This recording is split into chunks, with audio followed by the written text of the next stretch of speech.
22वां अध्याय। अब मैं आप लोगों को 22वां अध्याय का कथा सुनाने जा रही हूँ, ध्यानपूर्वक सुनिएगा। चीरहरण लीला। ब्रज बनितन उपदेश हित हरियो चीर जदुराय। वरुण देव जल में बसे नग्न होए नहीं नहाय। श्री सुखदेव जी बोले, हे परीक्षित, शरद ऋतु के समाप्त होने पर हेमंत ऋतु आई।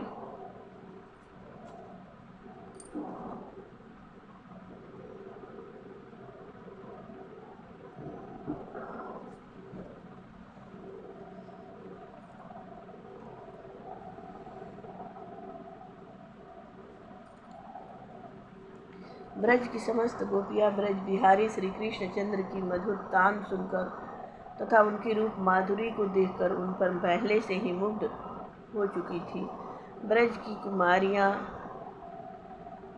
कुमारियों ने हेमंत के प्रथम मास मार्गशीर्ष में कात्यायनी देवी की पूजा करने की ठानी। नित्य सूर्य देव से पहले यमुना जी में स्नान को जाती और हविष्यान खाकर नित्य व्रत करती।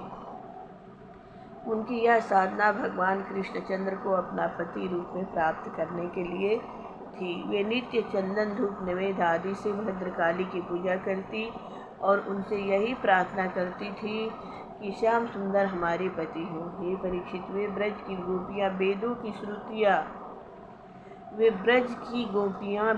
वेदों की श्रुतियाँ मिथिला, कौशल, अयोध्या, प्रलिंद की गोपियाँ, रमा, वैकुंठ, श्वेत द्वीप की गोपियाँ, जलंधरी गोपियाँ आदि ने ब्रज में आकर अवतार लिया था। उनके अतिरिक्त वे तपस्वी ऋषिगण थे जिन्होंने भगवान की उस दिव्य अनंत रंग लीला में सम्मिलित होने के लिए कल्पों तक तपस्या करके ब्रज में गोपियों के रूप में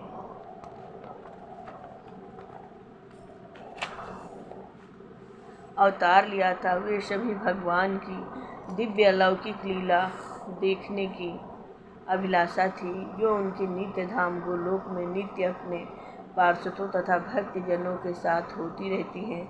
मर्यादा पुरुषोत्तम रामचंद्र जी ने उन्हें कृष्णावतार में ही उनकी कामना पूर्ण का बल दिया था।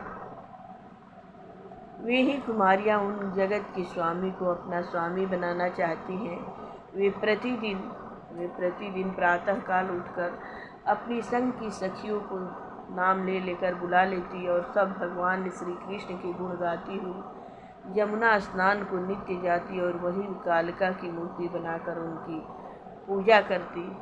एक दिन सभी कुमारियों ने अपने अपने वस्त्र उतार कर यमुना पर रख दिए और नंगी होकर यमुना जल में क्रीड़ा करने लगी। हे परीक्षित, शंकादिक तथा शंकर आदि योगेश्वर के भी ईश्वर, जगत के पति, अंतर्यामी, घट घट की जानने वाले भगवान श्री कृष्ण से उन कुमारियों के हृदय की कामना छिपी नहीं थी। वे उनकी अभिलाषा जानकर अपने ग्वाल बालों के साथ यमुना तट पर गए और अकेले चुपचाप जाकर उन कुमारियों के चीर वस्त्र उठा एक वृक्ष पर जा बैठे। बसन हरि सब कदम चढ़ाए, 16 सहस गोप कन्यन के अंग भूषण सहित चुराए। नीलांबर पटंबर साड़ी, श्वेत पीत चुनरी अरुणाए। अति विस्तार नीप बसता में ले जहाँ तहाँ लटकाए। मनियाभरण डार डन प्रति देखत छवि मन ही अटकाए। सूर्य श्याम युवती निवृत पूरन, कौ फल डारन कदम फराए। तब हे परीक्षित, साथी ग्वाल बाल ठट्ठा मार कर हंसने लगे। उनके साथ ही श्री कृष्णचंद्र भी हंसने लगे। जब उन गोप कन्याओं ने देखा कि हमारे सभी वस्त्र आभूषण लेकर हमारे प्यारे मनमोहन कदम पर बैठे हैं, तब वे अति अकुलाई और वे बोली, हाँ हाँ करते गोप कुमारी, हाँ हाँ करती गोप कुमारी। शीतत तन कंपत थर थर, बसन देहु मुरारी। शीतत तन कंपत थर थर, बसन देहु मुरारी। जो पुरुष तिय अंग देखे कहत दूषण भारी, नेकु नहीं तुम तरस खावत गई हिम सब मारी। मन ही मन यति भयो सुख देख के गिरधारी, सूर्य प्रभु अति ही निठुर भय नंद सुत बनवारी। तब नटनागर जगत उजागर कृष्णचंद्र बोले, अरे गोप कन्याओं, तुम यहाँ आकर अपने अपने वस्त्र ले जाओ, मैं तुमसे हंसी ठिठोली नहीं करता हूँ। तुम तो ऐसे ही व्रत करते करते छिन्न तन्न हो गई हो, फिर तुमसे मैं ठिठोली क्यों करूँगा। मैं कभी असत्य भाषण भी नहीं करता। इस बात को मेरे सभी साथी ग्वाल बाल जानते हैं, इसलिए मैं तुमसे जो कहता हूँ वह सत्य ही है।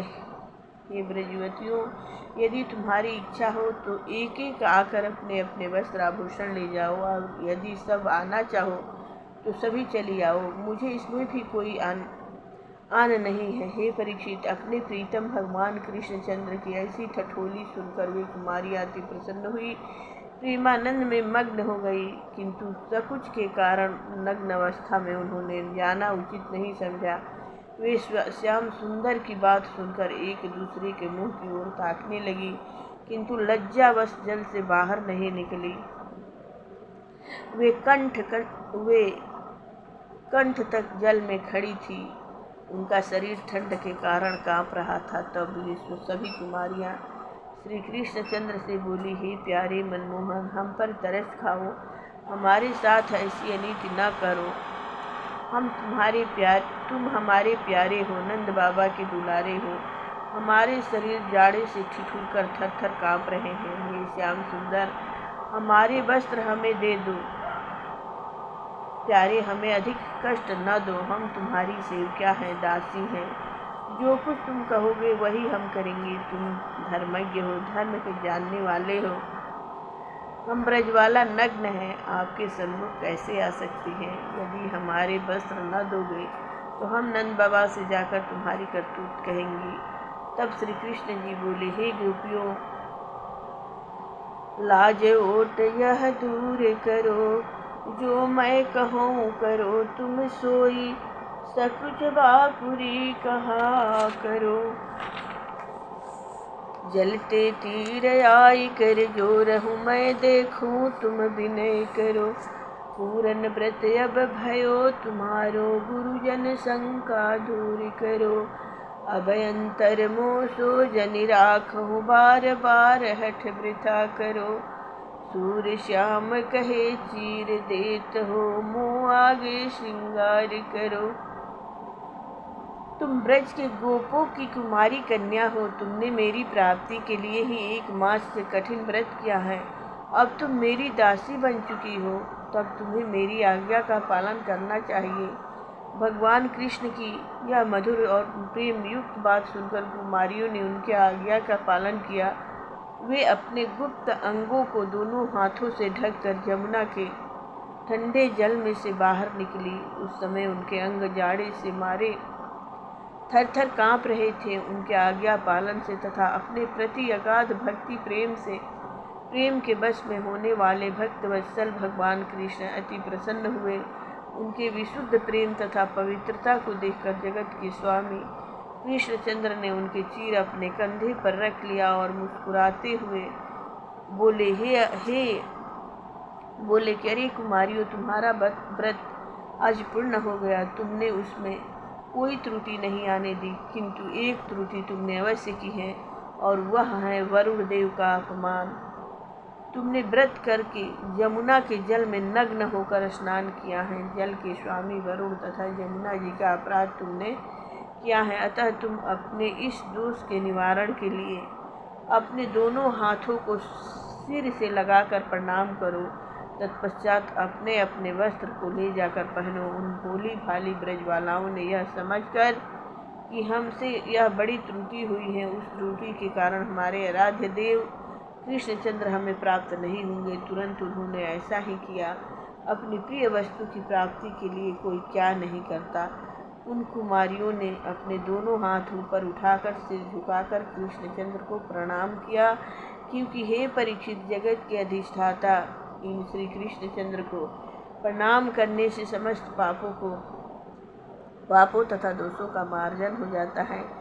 जब भगवान कृष्ण ने देखा कि गोपियों ने मेरी आज्ञा अनुसार मुझे प्रणाम किया है और मुझे अपना मन सहित सर्वस्व अर्पण कर दिया है, तब प्रसन्न होकर उन्होंने उनके वस्त्र दे दिए। उनकी भक्त वत्सलता और छल कपट रहित विशुद्ध प्रेम को देखकर उनका हृदय द्रवित हो गया।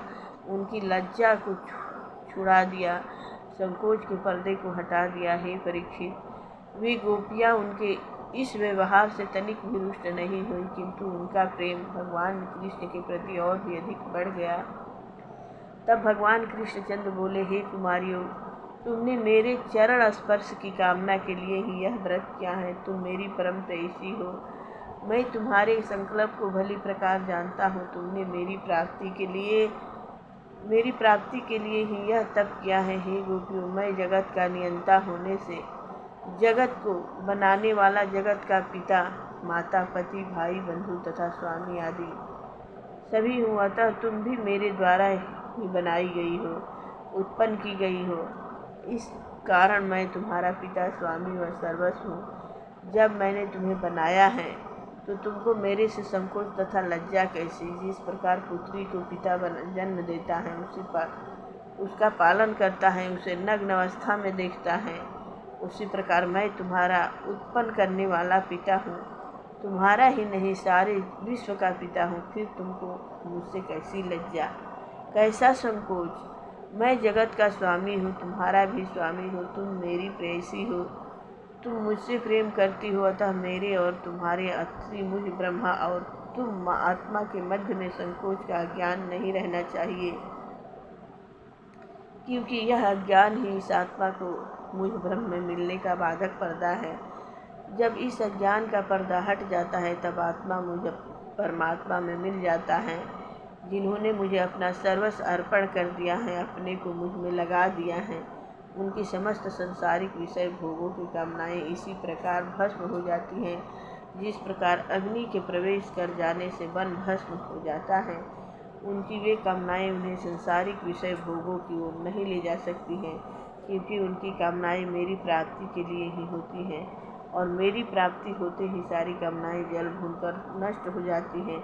जिस प्रकार भुना हुआ अथवा जला हुआ बीज फिर उगने योग्य नहीं रहता है, उसी प्रकार मेरे लिए की हुई कामनाएं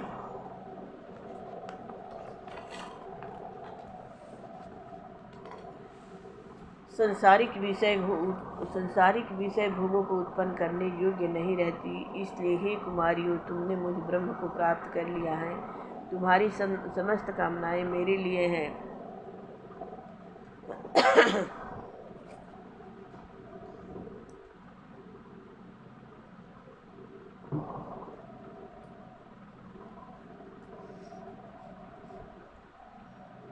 तुम्हारी साधना पूर्ण हो चुकी। तुम अगली शरद ऋतु की रात्रि में मेरे दिव्य अलौकिक विहार में सम्मिलित होना। मेरा वह विहार इस जगत के प्राणियों के लिए है। मेरे भक्तजन तथा पार्षदगण ही उसमें सम्मिलित होकर मेरे दिव्य आनंद का अनुभव करते हैं। तुम भी मेरे उन्हीं साधकों में हो। तुम अपनी साधना से मेरी दिव्य अलौकिक लीला को देखने योग्य हो। हे परीक्षित, यह चीरहरण लीला अलौकिक तथा दिव्य है। वैसे तो भगवान की सभी लीलाएं अलौकिक हैं, किंतु यह लीला सर्वोत्तम तथा अत्यधिक अलौकिक है। जब भगवान का साधक अपनी पूर्ण साधना से अपने सर्वस्व को उनके अर्पण कर देता है, तभी वह उन भगवान की प्राप्ति का अधिकारी होता है। उन गोपियों ने अपना कुल, परिवार, धर्म, कर्म, खान पान सब श्री कृष्ण के अर्पण कर दिया था। उन्होंने तन, मन, धन सभी कृष्ण को दे दिया था। वे संसार में जीती थी तो श्री कृष्ण के लिए, घर में काम काज करती तो श्री कृष्ण के लिए।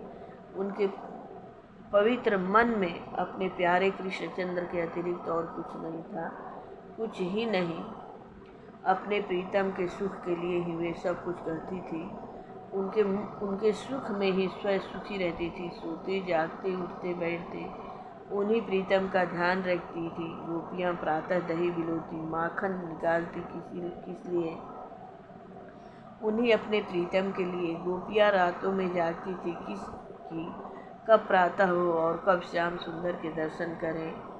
वे माखन निकाल कर छीकों पर रखती और कहती कि श्याम सुंदर आएंगे और इस उत्तम माखन का भोग लगाएंगे। यदि किसी दिन श्याम सुंदर को देर हो जाती तो व्याकुल हो उठते। इसका तात्पर्य यह है कि हे परीक्षित, उनके सोते जागते दिन में तथा रात्रि में सभी कर्म अपने प्रीतम श्री कृष्ण के लिए होते थे। उनकी रही सही साधना मार्गशीर्ष के व्रत से पूर्ण हो चुकी थी, किंतु उनमें अभी अपने प्रीतम जगत के स्वामी कृष्ण के प्रति लज्जा तथा संकोच का आवरण शेष था। लौकिक दृष्टि से उनमें केवल इतनी ही आत्मसमर्पण में कमी थी। उन गोपियों को लोक परलोक, स्वार्थ परमार्थ, जाति कुल, कुटुंबी, गुरुजनों आदि की कोई परवाह नहीं थी। सब कुछ त्याग कर कृष्ण के चरणों तक पहुंच चुकी थी, किंतु केवल लज्जा का आवरण ही उनसे मिलने के बाधक था। उस आवरण को हटा देना अति आवश्यक था। वह संकोच ही साधक को साध्य तक पहुँचने का बाधक पड़ता था। निवारण रूप से अपने बनाने वाले ब्रह्म के पास पहुँचने में झिझकती थी। गोपियों ने भक्ति द्वारा प्रेम उत्पन्न कर लिया था। प्रेम की भक्ति से वे अपने को समर्पित कर चुकी थी, किंतु अपना पूर्ण समर्पण नहीं कर सकी, क्योंकि संकोच लाज का पर्दा उनके बीच में जो था, उसी पर्दे को चीरहरण द्वारा भगवान कृष्ण ने दूर कर दिया। श्री कृष्ण चराचर जगत के स्वामी, सबके स्वामी भोक्ता हैं। कोई स्थान ऐसा शेष नहीं है जो उनकी दृष्टि से बाहर हो। वे कुमारियाँ यह जानती थी कि इस जमुना जी के जल में कृष्णचंद्र का निवास नहीं है। वे इस जल में देखते हैं। हे परीक्षित, वे तो सर्वदृष्टा हैं। क्या जल क्या थल, सभी जगह वे तो दिखते हैं। कोई भी वस्तु उनसे पर्दे में नहीं है। भगवान कृष्णचंद्र उन अपनी साधक गोपियों के वस्त्रों के रूप में उनके संपूर्ण संस्कारों को लेकर कदम पर चढ़ गए। गोपियाँ संसार रूपी जल में कंठ तक डूबी हुई हैं। शीत आदि सुख दुख उन्हें सता रहे हैं। उनके पूर्व जन्मों के संस्कार कृष्ण के सन्मुख जाने में बाधा कर रहे हैं। वे कृष्णचंद्र के लिए सर्वस्व त्याग चुकी, किंतु उन्होंने अभी आपे को नहीं त्यागा था। वे अपने को नहीं भूली थी। वे कृष्ण से मिलना चाहती,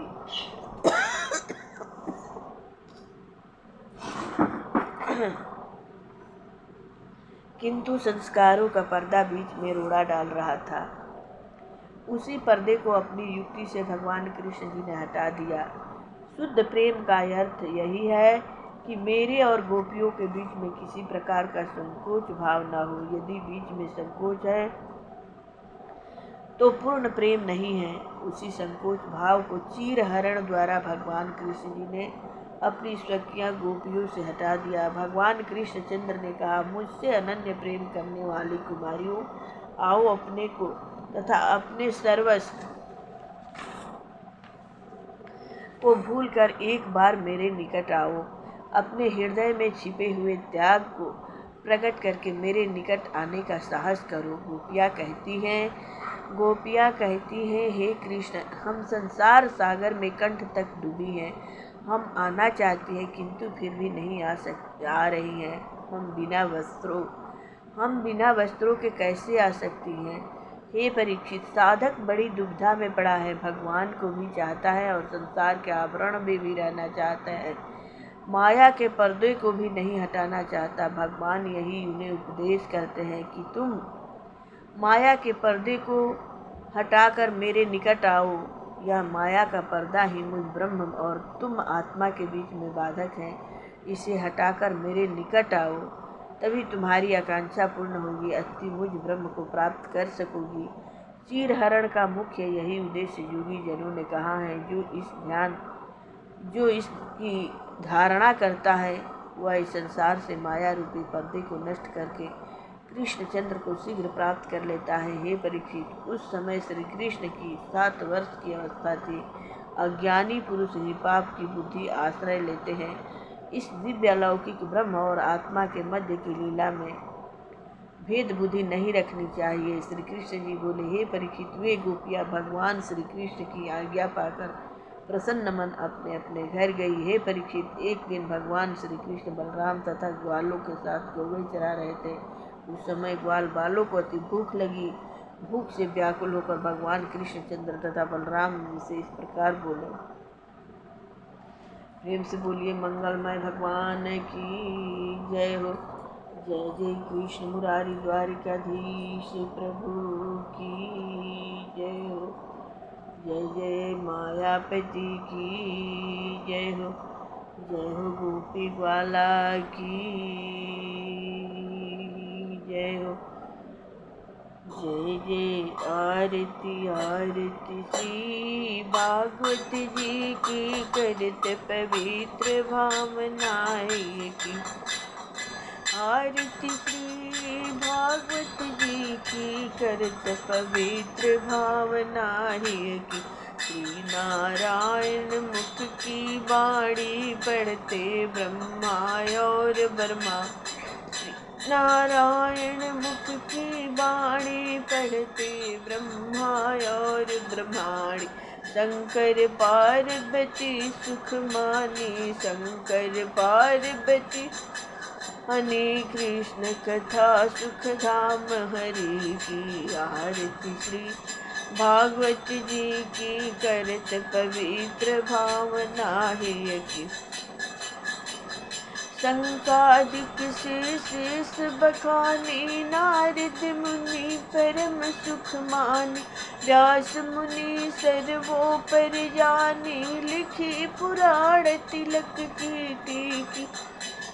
लिखी पुराण तिलक की। आरती श्री भागवत जी की करत पवित्र भावना है। श्री सुखदेव व्यास ते सुन के, कही परीक्षित नृप से गुन के। गंगा तट संतन को चुन के, ज्ञान वैराग्य भगति अति की। आरती श्री भागवत जी की करत पवित्र भावना है की। कथा भागवत जो नित गावे, आप सुने औरों को सुनावे। निश्चय कृष्ण चंद्र पद पावे, प्रेम सिंधु रस बिंदु अमीर। आरती श्री भागवत जी की करत पवित्र भावना है की। प्रेम से बोलिए, भागवत भगवंत की जय हो। मंगलमय भगवान की जय हो। जय मायापति की जय हो। जय जय अष्ट सिद्धि नवनिधि की जय। भक्ति माता की जय। ज्ञान वैरागी भगवान की।